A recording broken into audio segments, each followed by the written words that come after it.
بسم اللہ الرحمن الرحیم۔ یہ ہماری 9th کلاس کی بایولوجی کا دوسرا چیپٹر ہے، باب نمبر 2، جس کا جو عنوان ہے وہ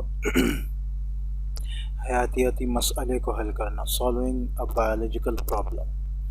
ٹھیک ہے، بایولوجیکل پرابلم، حیاتیاتی مسئلہ، یا اس کو سائنٹیفک پرابلم بھی کہہ سکتے ہیں، سائنسی مسئلہ۔ یہ جو ہے اس کو حل کرنے کی اس میں طریقہ کار کو بتایا گیا ہے کہ ایک خاص طریقہ ہے سائنس میں، بایولوجی میں، حیاتیات میں، جس کے ذریعے سائنٹسٹ جو ہیں کسی بھی مسئلے کو جانتے ہیں اور حل کرتے ہیں۔ تو یہاں یہ بات قابل ذکر ہے کہ اس کا پورا ایک طریقہ کار ہے کہ جس میں سب سے پہلے مسئلے کو جانا جاتا ہے کہ مسئلہ کس قسم کا ہے، پھر اس کے مطابق جو ہے معلومات جمع کی جاتی ہیں، انہیں دیکھا جاتا ہے، انہیں آبزرو کیا جاتا ہے، ان کے بارے میں جو ہے معلومات اکٹھی کی جاتی ہیں، پھر ان دونوں کی بنیاد پر ایک بات کہی جاتی ہے، ایک مفروضہ کہا جاتا ہے، ایک فرضی چیز کہی جاتی ہے کہ اگر ایسا ہو رہا ہے تو اس کی وجہ یہ ہو سکتی ہے، اگر ایسا ہوگا تو اس کی وجہ یہ ہوگی۔ اس کے بعد اس بات کے ثبوت مزید تلاش کیے جاتے ہیں، اس بات کی صداقت کو پرکھا جاتا ہے، جس کے لیے وہ بات جو ہے مختلف سوالات اور استدلال سے گزرتی ہے۔ پھر اس کے بعد اس کو مزید تجربوں سے گزارا جاتا ہے، مزید پرکھا جاتا ہے۔ اب اگر وہ بات یا وہ مفروضہ صحیح ثابت ہو تو تھیوری یا لا بن جاتا ہے، اور اگر نہیں ہو تو پھر اس کو جو ہے اس طریقہ کار سے دوبارہ گزارا جاتا ہے، ایک نئے مفروضے کے ساتھ، ایک نئی بات کے ساتھ، ایک نئی تحقیق کے ساتھ۔ تو یہاں ہم ان کو جو ہیڈنگز کلاس سے ان کی مزید تفصیل کی گئی ہے ان کو بہت اچھی طرح دیکھ لیتے ہیں۔ یہاں پہلے ہم ایک جو انہوں نے چارٹ بنایا ہے وہ بھی دیکھ لیں۔ سب سے پہلے ایک حیاتیاتی مسئلہ جو ہے وہ سامنے آتا ہے۔ اب اس کی مثال کے ساتھ ہم اس کو سمجھ لیں۔ حیاتیاتی مسئلہ جیسے کہ حال ہی میں 1-2 سال پہلے کووڈ کا مسئلہ آیا ہے، تو یہ ایک حیاتیاتی مسئلہ ہے کہ لوگوں کو کووڈ کی بیماری ہو رہی ہے، کرونا وائرس کی بیماری ہو رہی ہے۔ اس کے متعلق مشاہدات جو ہیں وہ جمع کیے جاتے ہیں۔ متعلق مشاہدات سے مراد یہ ہے کہ ہم ایک چیز دیکھتے ہیں کہ جیسے ایک مشاہدہ یہ کیا گیا اس کے بارے میں کہ کووڈ اس کو ہو رہا ہے، کووڈ جو ہے وہ چمگادڑ کے کھانے سے ہو رہا ہے، اور دوسرے یہ کہ اس سے ملتی جلتی جو بیماریوں سے پہلے رہی ہیں ان کے بارے میں بھی معلومات جمع کی جاتی ہے کہ بھئی نزلے کی بیماری ہے، فلو کی بیماری ہے، اور اس سے زیادہ تحقیق کے مطابق یہ بیماری جو ہے وہ کووڈ کی یہ طرح کی بھی اس سے پہلے بھی گزری تھی، جس کو سارس کا نام دیا جاتا ہے۔ تو اس طرح کی جو ہے اگر پچھلی کوئی بیماری ہے اس قسم کی تو اس کے متعلق بھی جو ہے معلومات کو اکٹھا کیا جاتا ہے۔ اب ان معلومات و مشاہدات کی بنا پر ان کے مطابق ایک مفروضہ تیار کیا جاتا ہے۔ مفروضہ ایک فرضی جملہ، ایک فرضی بات کہی جاتی ہے جس کو ابھی تحقیق تو نہیں ہوئی ہے، لیکن یہ کہ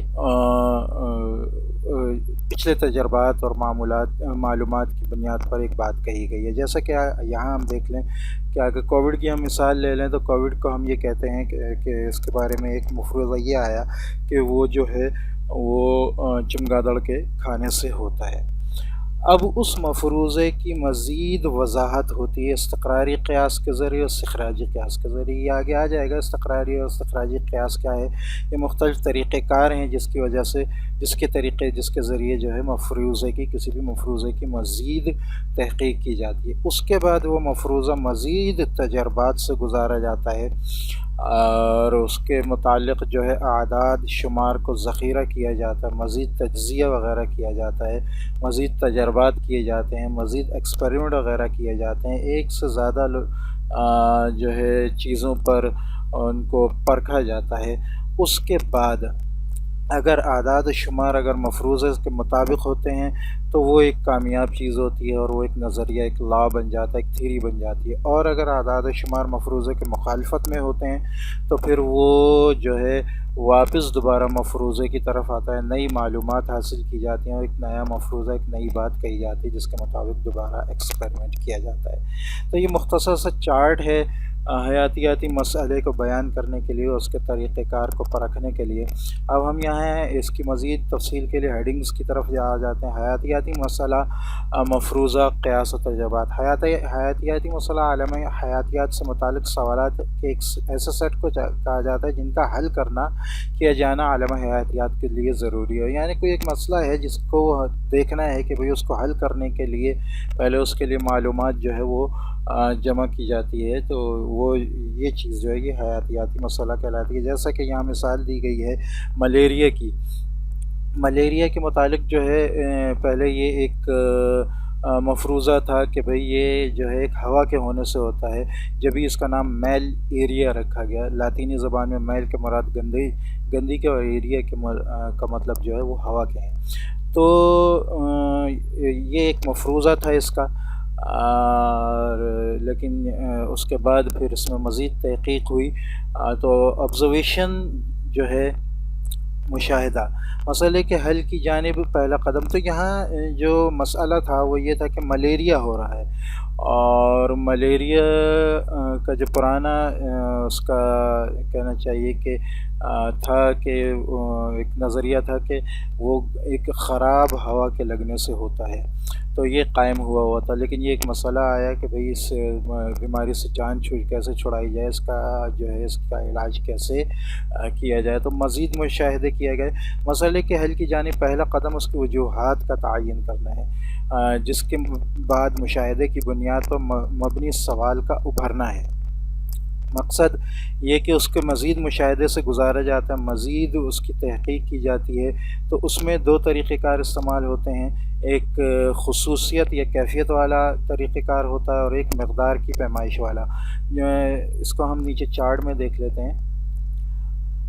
ایک خصوصیاتی مواد کا تعلق، اس کا تعلق حواس خمسہ سے ہے، یعنی وہ چیزیں، وہ معلومات جو آپ اپنی آنکھ، کان، منہ، ہاتھ اور ناک وغیرہ کے ذریعے حاصل کر رہے ہیں کسی بھی کہنا چاہیے حیاتیاتی مسئلے کے متعلق، تو یہ جو مواد جو آپ اکٹھا کر رہے ہیں یہ خصوصیاتی مواد کہلائے گا، کوالٹیٹیو کہنا چاہیے کہ مواد کہلائے گا۔ اور دوسرا جو ہے جو کسی آلات وغیرہ کے ذریعے جو حاصل کر رہے ہیں جو معلومات، جو پیمائش وغیرہ، وہ مقداری مواد یا کوانٹیٹیو کہنا چاہیے کہ معلومات کہلائیں گے، آپ کی انفارمیشن کہلائے گی۔ اب یہاں اگر ہم ملیریا کی مثال لے لیں تو ملیریا کو ہم نے دیکھا کہ جب سب سے پہلے ہم دیکھتے ہیں کہ اس کو بخار ہو رہا ہے، کہ جس بندے کو، جس آدمی کو ملیریا ہوا ہے تو اس کو بخار ہو رہا ہے، تو ہم اس کے متعلق معلومات جو اکٹھا کریں، سب سے پہلے ہم نے ہاتھ لگا کے دیکھا تو اس کا جسم گرم تھا، اور تو یہ جو ہے یہ ہم نے جو معلومات اکٹھا کی ہاتھ لگانے سے، تو یہ جو ہے کوالٹیٹیو کہنا چاہیے خصوصیت ہے، کوالٹیٹیو ہم نے انفارمیشن حاصل کی ہے، یا یوں کہیں کہ یہ جو ہے خصوصیاتی مواد ہے۔ اور اگر ہم اس کے بعد ہم اس کو لے کر جاتے ہیں مریض کو، اور ہم اس کو تھرمامیٹر لگا کر مزید اس کا جو بخار ہے وہ ایگزیکٹ طریقے سے اس کو دیکھتے ہیں، تو یہ جو ہے یہ ہم مقداری مواد اس بیماری کے، اس مسئلے کے متعلق حاصل کر رہے ہیں۔ اچھا، اس کے بعد ہم اس کو سن 1880 میں ایک فرانسیسی طبیب لیوران نے ملیریا کے مریض کے خون کے اندر ایک چیز دریافت کی جس کا نام اس نے پلازموڈیم دیا۔ اچھا، پلازموڈیم کس طرح اس نے جو مریض تھا ملیریا کا، اس کے خون کو اس نے چیک کیا مائکروسکوپ کے ذریعے، تو اس میں اس کو جو ہے پلازموڈیم کے جو ہے وہ جراثیم نظر آئے، جیسا کہ یہاں نظر آ رہا ہے، یہاں لکھا ہوا ہے خون میں پلازموڈیم کا نمونہ۔ اصل میں یہ سارے جو ہیں یہ ریڈ بلڈ سیلز ہیں، سرخ خون کے جو ہے وہ ہیں. اور اس میں یہ والا جو ریڈ بلڈ سیلز ہے RBC ہے، اس میں جو ہے یہ پلازموڈیم نظر آیا. اصل میں پلازموڈیم کا طریقہ کار یہ ہے کہ وہ سب سے پہلے جگر پر حملہ کرتا ہے اور اس کے بعد وہ ریڈ بلڈ سیلز کے اندر آتا ہے. تو یہ والا جو ریڈ بلڈ سیلز ہے، اس میں جو یہ الگ سی چیز، الگ سا کلر نظر آ رہا ہے، یہ پلازموڈیم ہے. تو فرانسیسی طبیب نے جو ہے اس طرح اس کو دیکھا، تو یہ جو ہے اس کے اصل میں یہ مقداری مواد ہے، کیونکہ اس نے اس کے ذریعے جو یہ چیز حاصل کی وہ مائکروسکوپ کے ذریعے حاصل کی. اب اس کے بعد جو ہے مزید جو اگلا جو سٹیپ آتا ہے وہ ہے مفروضے کا. مفروضہ ایک بیسک حیثیت رکھتا ہے، کلیدی اہمیت رکھتا ہے. یہ سب سے بڑے کہنا چاہیے بہت اہم چیز ہے، اس لیے کہ جب تک کوئی بات کہی نہیں جائے گی، کوئی بات سمجھی نہیں جائے گی، تو اس کی مزید تحقیق کیسے کی جائے گی. تو ہائپوتھیسس یا مفروضہ ایک وہ بات ہوتی ہے جس کی بنا پر ہم مزید آگے تحقیق کرتے ہیں. تو یہاں کہنا چاہیے کہ ملیریا کے کیس میں جو ہے یہاں جو مفروضہ ہے وہ یہ ہے کہ ملیریا جو ہے وہ کسی خراب ہوا سے نہیں، بلکہ پلازموڈیم کے جو ہے ایک جانور ہے یا ایک جاندار ہے جو مچھر کہلاتا ہے، اس کے ذریعے پلازموڈیم خون کے اندر آتا ہے اور وہ جو ہے وہ ملیریا پیدا کرتا ہے. اب جو ہے یہ جو مفروضہ جو تیار کیا گیا ہے، اس کے لیے ضروری ہے کہ یہ اس پر تجربہ کیا جا سکے، اس کو مزید جو ہے اس کی تحقیق سے گزارا جا سکے. جو مفروضہ جس کو تحقیق سے نہیں گزارا جا سکتا، اس کی مثال فی زمانہ ہم یہ لے سکتے ہیں کہ اگر ہم یہ کہیں کہ کوئی بندہ مستقبل میں چلا جاتا ہے اور مستقبل سے جب واپس آتا ہے تو اس کی عمر جو ہے 10 سال کم ہو جاتی ہے، 12 سال کم ہو جاتی ہے. تو یہ ایک مفروضہ ہے، لیکن اس کی فی الحال جانچ پڑتال نہیں کی جا سکتی. تو یہ کہنا چاہیے کہ اس قسم کے مفروضے کی کوئی حیثیت نہیں ہے. مفروضہ ویسا ہونا چاہیے جس کی پڑتال ہو سکے. اگلا جو سٹیپ ہوتا ہے، اگلا جو طریقہ کار ہوتا ہے وہ ہوتا ہے استدلال کا. استدلال کیا چیز ہے؟ جب کوئی بات کہی جاتی ہے تو اس کے بارے میں کوئی سوال کر سکتا ہے کہ بھئی ایسا کیوں ہو رہا ہے، کیوں کا لفظ جو ہے اس میں مزید تحقیق کرنا. اس کی مثال ایسے ہے جیسے آپ کہیں کہ میرے دوست جو ہیں وہ پکنک پہ جا رہے ہیں تو مجھے بھی جانا ہے، تو گھر والے آپ سے پوچھتے ہیں کہ کیوں. تو وہ یہ چاہ رہے ہیں کہ آپ اس کا ریزن بتائیں کہ بھئی آپ کیوں جانا چاہ رہے ہیں، آپ کیوں جو ہے اس بات کا حقدار سمجھتے ہیں اپنے آپ کو کہ آپ ان بچوں کے ساتھ پکنک کے لیے جائیں. یا یہ کہ سر زبیر اکثر اس قسم کے سوال کرتے ہیں کلاس میں کہ کوئی بچہ کہتا ہے کہ سر فلاں بچے نے ایسا کیا تو میں نے بھی ایسا کیا. تو زبیر سر کہیں گے کہ بھئی اگر وہ کنویں میں کودے گا تو تم بھی کودو گے. تو اس قسم کے استدلال ہوتے ہیں، اس قسم کے سوالات ہوتے ہیں مزید تحقیق کے لیے. تو یہ جو ہے یہ ریزننگ کہلاتی ہے. اچھا، ریزننگ جو ہے وہ دو قسم کی ہوتی ہے، ایک ہوتی ہے استقرائی استدلال اور ایک ہوتی ہے استخراجی استدلال. اس کو یوں سمجھیں کہ استقرائی استدلال میں خصوصی سے عمومی کی طرف بحث کی جاتی ہے. جیسے مثلا شارک ایک قسم کی مچھلی ہے، چونکہ تمام مچھلیوں کی جلد پر چھلکے ہوتے ہیں اس لیے شارک کی جلد پر بھی چھلکے ہوتے ہیں. ٹھیک ہے، اب یہ مثال ہے کہ پہلے ہم نے دیکھا ہے کہ ہم نے تمام وہ فرد، وہ چیز جس پر ہم تحقیق کر رہے ہیں اس کے تمام افراد میں ایک چیز دیکھی، تو ہم نے اس جیسی ایک چیز پر جو کم ہے اس پر ہم نے وہی حکم لگا دیا. اور استخراجی استدلال یہ ہوتا ہے کہ جیسے اس کی مثال اس طرح ہے کہ ملیریا، اگر پلازموڈیم کی وجہ سے ملیریا ہوتا ہے تو پھر ملیریا کے تمام مریضوں کے خون میں پلازموڈیم پایا جانا چاہیے. یعنی اگر ملیریا کے ایک مریض کے اندر پلازموڈیم ہے تو تمام مریضوں کے اندر پلازموڈیم ہوگا. یہاں ہم 1 سے 100 کی طرف گئے ہیں اور وہاں ہم 100 سے 1 کی طرف آئے ہیں. تو یہ بنیادی فرق استقرائی استدلال میں اور استخراجی استدلال میں. کہ استقرائی استدلال جو ہوتا ہے وہ تمام کسی بھی چیز کے کسی بھی نوع کے تمام افراد کو دیکھتے ہوئے وہ حکم ایک فرد کی طرف لگایا جاتا ہے، اور استخراجی استدلال میں ایک فرد کو دیکھتے ہوئے وہ حکم تمام افراد کے اندر لگایا جاتا ہے۔ تو یہ تھوڑا سا مشکل ہے اس کو سمجھنا شاید، لیکن یہ کہ اگر ہم اس کو اس آسانی سے سمجھیں کہ پہلے ہم استقرائی استدلال میں دیکھتے ہیں کہ سب کے اندر ایک چیز ہے، تو پھر اس جیسی ایک چیز کے اوپر ہم وہ حکم لگا دیتے ہیں، جبکہ استخراجی استدلال میں ہم دیکھتے ہیں کہ کسی ایک کے اندر وہ چیز ہوتی ہے، تو اس کو دیکھتے ہوئے اس جیسی دوسرے تمام چیزوں کے اندر سب کے اندر ہم وہ حکم لگا دیتے ہیں۔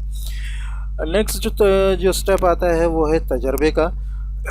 تجربہ جو ہے وہ طریقہ کار ہے جس میں ہم اس مفروضے کو مزید پرکھتے ہیں، مزید اس کا ٹیسٹ کرتے ہیں، مزید اس پہ تجربات کرتے ہیں۔ تو اس کے مختلف طریقے ہو سکتے ہیں۔ کامن جو طریقہ یہ ہے کہ اس کے جس چیز کا ہم تجربہ کر رہے ہیں اس کے متعلق ہم دو گروپ بناتے ہیں، ایک گروپ کنٹرول گروپ کہلاتا ہے اور دوسرا گروپ ایکسپیریمنٹل گروپ کہلاتا ہے۔ کنٹرول گروپ وہ ہوتا ہے جس کے اندر وہ چیز موجود نہیں ہوتی، جس کے بارے میں ہم جو ہے تجربہ کر رہے ہوتے ہیں۔ تجرباتی گروپ وہ ہوتا ہے جس کے اندر وہ چیز موجود ہوتی ہیں۔ یا ملیریا کے کیس میں ہم یہ کہہ سکتے ہیں ہم نے 100 مریض لیے ہیں، جن میں سے 50 مریض جو ہیں ان کے اندر پلازموڈیم ہے اور 50 کے اندر پلازموڈیم نہیں ہے، تو ہم اس کے بلڈ کا ٹیسٹ کریں گے اور دیکھیں گے کہ ایکسپیریمنٹل گروپ کے اندر پلازموڈیم آتا ہے یا نہیں، اور کنٹرول گروپ کے اندر پلازموڈیم آتا ہے یا نہیں۔ اس سٹیپ کے بعد نیکسٹ سٹیپ جو ہے وہ ہے نتیجے کا۔ اس کے بعد نتیجہ اخذ کیا جاتا ہے۔ نتیجہ ملتا ہے کہ بھئی 50 کے 50 میں سے جو ایکسپیریمنٹل گروپ تھا اس میں سے 50 کے اندر یا 50 میں سے 40-45 کے اندر جو ہے پلازموڈیم ملا، اور باقی جو کنٹرول گروپ تھا اس کے اندر پلازموڈیم نہیں ملا۔ تو اس طرح کا نتیجہ جو ہے وہ تیار کیا جاتا ہے۔ حتمی نتیجہ اخذ کیا جاتا ہے جس کو کنکلوژن کہتے ہیں۔ حتمی نتیجہ تمام نتائج کو اچھی طریقے سے پرکھا جاتا ہے، مفروضے کے مطابق ان کو اچھی طرح دوبارہ دیکھا جاتا ہے، ان کو مختلف کہنا چاہیے کہ دوبارہ نتائج سے گزار کر جو ہے ایک نتیجہ اخذ کیا جاتا ہے۔ تو اس کو جو ہے حتمی نتیجہ یا کنکلوژن اخذ کرنا کہتے ہیں۔ اس کو ہم یوں کہہ سکتے ہیں کہ رزلٹ کی مزید تحقیق جو ہے وہ کنکلوژن کے اندر ہوتی ہے۔ پھر جب کنکلوژن کی مزید اور تحقیق ہو اور اس میں جو ہے اس کو کہنا چاہیے کنکلوژن کو مزید اور ایکسپیریمنٹ سے گزارا جائے، مزید اور اس کے متعلق جو ہے وہ شماریات کو اکٹھا کیا جائے اور ان کو پرکھا جائے، مزید اور سائنسدان جو ہیں اس کو پرکھیں اور پھر وہی نتیجہ ملے، تو پھر وہ نتیجہ جو ہے وہ ایک نظریہ یا تھیوری بن جاتی ہے۔ پھر نظریہ تھیوری کے بعد آتا ہے لا